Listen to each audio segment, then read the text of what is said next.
எந்த பதிலும் சொல்லாம போருக்கு தனியா தன் படையோட போன அந்த பாண்டி வம்சத்தை சேர்ந்த அந்த பையன் என்ன செஞ்சான்? சங்க இலக்கியத்துல ரொம்ப நல்லா தெளிவா சொல்லியிருக்காங்க. படிக்காதவங்க படிச்சு தெரிஞ்சுக்கங்க, இல்லைன்னா படிச்சவங்கிட்ட கேட்டு தெரிஞ்சுக்கங்க. கெட்ட பாயாசம் அந்த சின்ன பையன்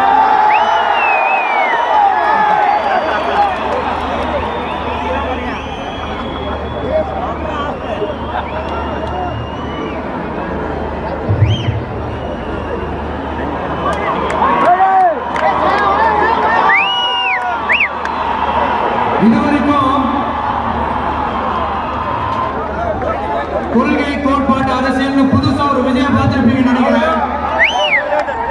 இப்ப நீங்க பார்க்க போறது உங்களோட அப்பப்ப ஹார்ட் டு ஹார்ட் பேசுற இந்த விஜய். என்னன்னா நீங்க என்ன தளபதி தளபதி ஆசையா கும்பிட்டாலும் இந்த கூத்தாடி கூத்தாடின்னு சொல்றாங்களே அந்த விஜய் கூத்தே மண்ணோட மக்களோடும் கலந்த ஒண்ணு. இந்த கூத்தாடின்ற பேர் ஏதோ நமக்கு மட்டும் வந்தது இல்லைங்க. அன்னைக்கு தமிழ்நாட்டில் நம்ம ஊரு வாத்தியார் எம்ஜிஆரையும், ஆந்திராவில் அவங்க ஊரு வாத்தியார் என்டிஆரையும் அவங்க கட்சி ஆரம்பிச்சப்பவே இதே மாதிரிதான் கூத்தாடி கூத்தாடின்னு தான் கூப்பாடு போட்டாங்க. அவங்களுக்கே அப்படி கூப்பிடும் போது நம்மளை கூப்பிடாமல இருப்பாங்க.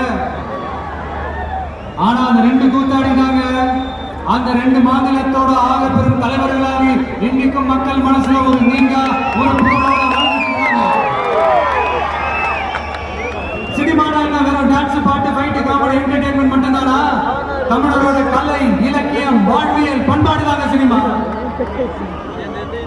என்டர்டெயின்மெண்ட் காரணத்தையும் தாண்டி சமூக அரசியல் புரட்சிக்கு உதவுன ஒரு பவர்ஃபுல் டூல் தாங்க சினிமா. திராவிட இயக்கம் பள்ளி துணியெல்லாம் போய் ரீச்